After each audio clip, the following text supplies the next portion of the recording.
6 గ్యారంటీల హామీలతో తెలంగాణలో అధికారంలోకి వచ్చిన కాంగ్రెస్ సర్కార్ పథకాల అమలుకు అడుగులు వేస్తోంది. ఇప్పటికే మహాలక్ష్మి, గృహజ్యోతి అమలు చేసిన రేవంత్ ప్రభుత్వం త్వరలోనే కొత్త రేషన్ కార్డుల మంజూరు ఆమోదం తెలపనుంది. ఇందుకోసం కసరత్తు చేస్తోంది రాష్ట్ర ప్రభుత్వం. ఈ అంశంపై తెలంగాణ సచివాలయంలో మంత్రివర్గ ఉపసంఘం భేటీ కానుంది.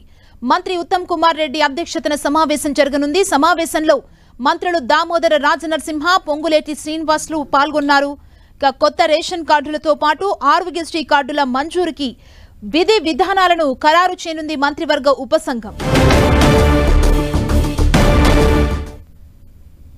ఈ భేటీకి సంబంధించి మరింత సమాచారం మా ప్రతినిధి కరుణాకర్ అందిస్తారు. కరుణాకర్, తెలంగాణలో కొత్త రేషన్ కార్డుల జారీకి తెలంగాణ ప్రభుత్వం కసరత్తు ప్రారంభించింది. ఈ మేరకు కొత్త రేషన్ కార్డుల జారీకి సంబంధించి విధి విధానాలు ఖరారు చేసేందుకు ప్రభుత్వం మంత్రివర్గ ఉపసంఘాన్ని ఏర్పాటు చేసింది. సివిల్ సప్లై మంత్రి ఉత్తమ్ కుమార్ రెడ్డి అధ్యక్షతన వైద్య ఆరోగ్య శాఖ మంత్రి దామోదర రాజనరసింహ, రెవెన్యూ శాఖ మంత్రి పొంగులేటి శ్రీనివాసరెడ్డి సభ్యులుగా ఈ క్యాబినెట్ సబ్ కమిటీ మరి కాసేపట్లో సచివాలయంలో ప్రత్యేకంగా భేటీ కాబోతుంది. మనం చూసాం, మొన్న జరిగిన ఎన్నికల్లో కొత్త రేషన్ కార్డులను జారీ చేస్తామని చెప్పి కాంగ్రెస్ హామీ ఇచ్చింది ప్రజలకు. ఆ హామీని నిలబెట్టుకునే దాంట్లో భాగంగా మొన్న అసెంబ్లీలో కూడా ప్రభుత్వం ప్రత్యేక ప్రకటన చేసింది.